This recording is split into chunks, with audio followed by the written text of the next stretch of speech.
उसी समय उसकी कठोर इस्लामिक नीतियों और धार्मिक उत्पीड़न के कारण भारत में यत्र तत्र सर्वत्र हिंदुओं ने विद्रोह करना शुरू कर दिया। सिख भी हिंदुओं के साथ ही उसकी धार्मिक उत्पीड़न नीति से बुरी तरह प्रभावित थे। इस समय सिख पंजाब में, जाट उत्तर प्रदेश, हरियाणा और राजस्थान में तथा मराठा दक्कन में उसके लिए नासूर बन गए।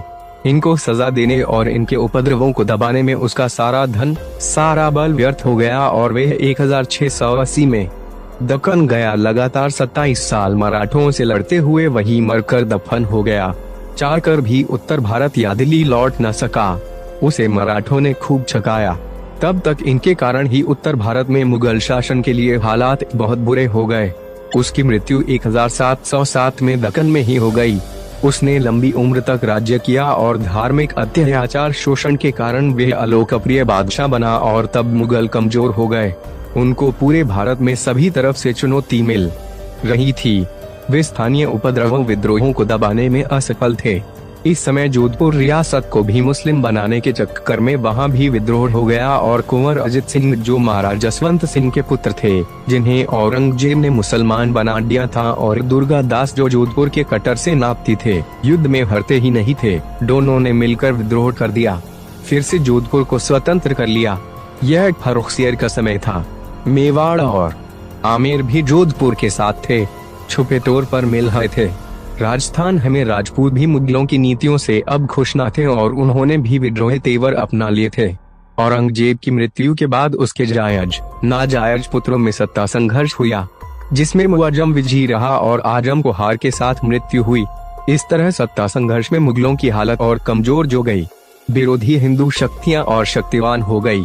पंजाब में सिखों ने अपनी सत्ता बंद वैरागी के नेतृत्व में स्थापित कर खालसा राज स्थापित किया और सरहिंद के नवाब वजीर खान को बंद वैरागी ने मारकर गुरुवार गोविंद सिंह के नाबालिग बच्चों जोरावर और फतेह सिंह के बलिदान का बदला लिया। यह पहली स्वतंत्र सिख खालसा राज्य थी पंजाब में।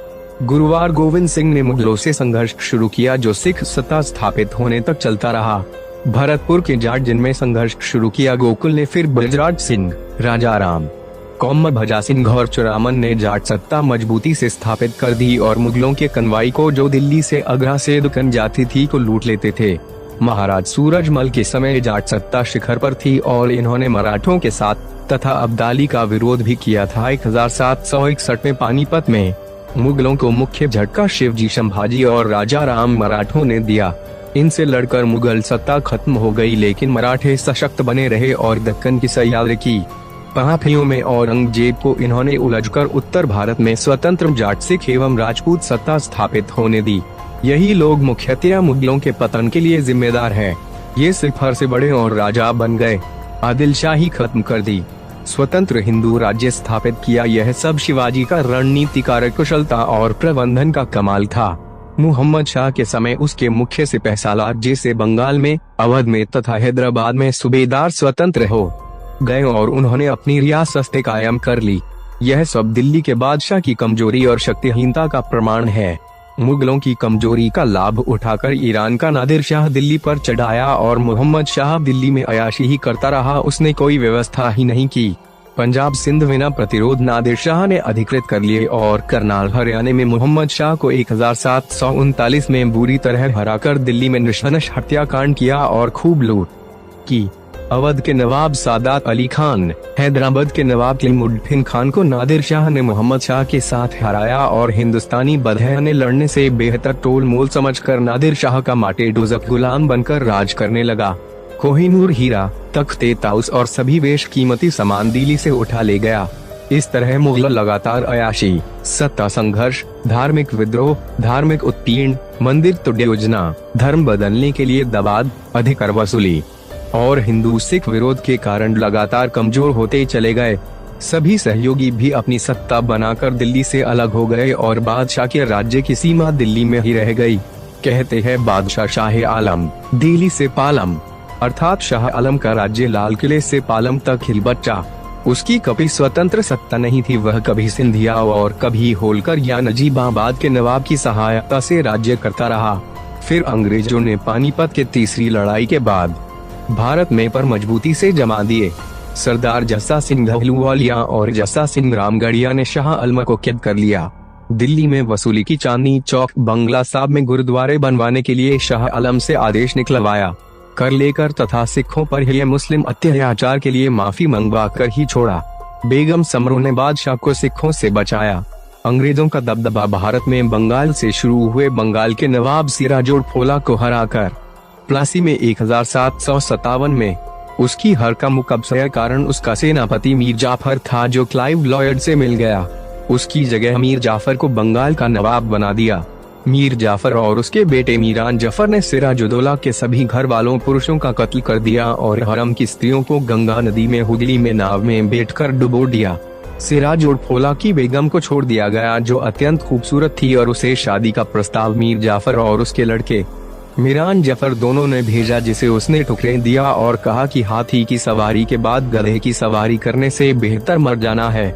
इस तरह भारत में ईस्ट इंडिया कंपनी का सिक्का जम गया। इसके बाद बंगाल के नवाब मीर कासिम, दिल्ली के निर्वासित बादशाह शाह आलम और अवध के नवाब शुजाउद्दौला ने ईस्ट इंडिया कंपनी से बक्सर में 1764 में युद्ध किया, जिसमें ईस्ट इंडिया कंपनी विजयी रही और भारत में अंग्रेज एक बड़ी सैन्य शक्ति के रूप में उभरे। सभी भारतीय राजे, महाराजे, नवाब आदि अंग्रेजों से सैन्य समझौते कर अपने राज्य को पड़ोसी राजाओं की हड़प नीति से सुरक्षित करने में उनके साथ हो लिए। अचंभा देखो, अपने पड़ोसी से सभी को डर था, लेकिन सब अंग्रेजों पर भरोसा करते थे। मुगल शक्ति इस तरह कमजोर होकर बिल्कुल ही समाप्त हो गई। अतः मराठे, सिख, जाट, अंग्रेज सभी देशी विदेशी शक्तियों ने मिलकर मुगलों का अंत किया। धीरे धीरे ईस्ट इंडिया कंपनी ने अपनी बांटो और राज करो की नीति से भारतीय राजाओं और नवाबों को अपने साथ मिलकर आपस में लड़ाकर सभी को उनके पड़ोसियों से रक्षा का भरोसा देकर समस्त भारत पर अधिकार कर लिया। ये भारत आज का पाकिस्तान, बांग्लादेश और अफगानिस्तान के कुछ हिजड़ों को शामिल कर बना था।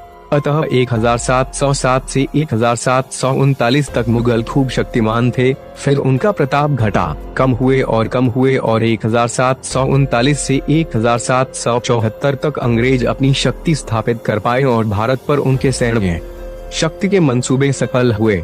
वैसे मुगलों के पतन की शुरुआत औरंगजेब के समय ही हो गई थी, जब पूरे भारत में उसका खिलाफत पंजाब से लेकर दक्कन तक विभिन्न भारतीय राजाओं ने की।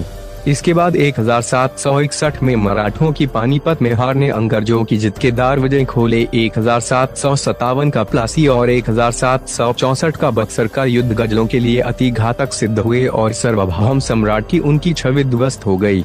कुल मिलाकर मुगलों को भारतीयों ने ही समाप्त किया, लेकिन इसका पूरा लाभ अंग्रेजों ने उठाया। अंग्रेज फिर ईस्ट इंडिया कंपनी के रूप में भारत पर शासन करने लगे। पहले मुगल बादशाह के कर वसूलने वाले के रूप में, फिर 1857 में प्रथम स्वतंत्रता संग्राम के विफल होने पर रानी विक्टोरिया के शासक बन जाने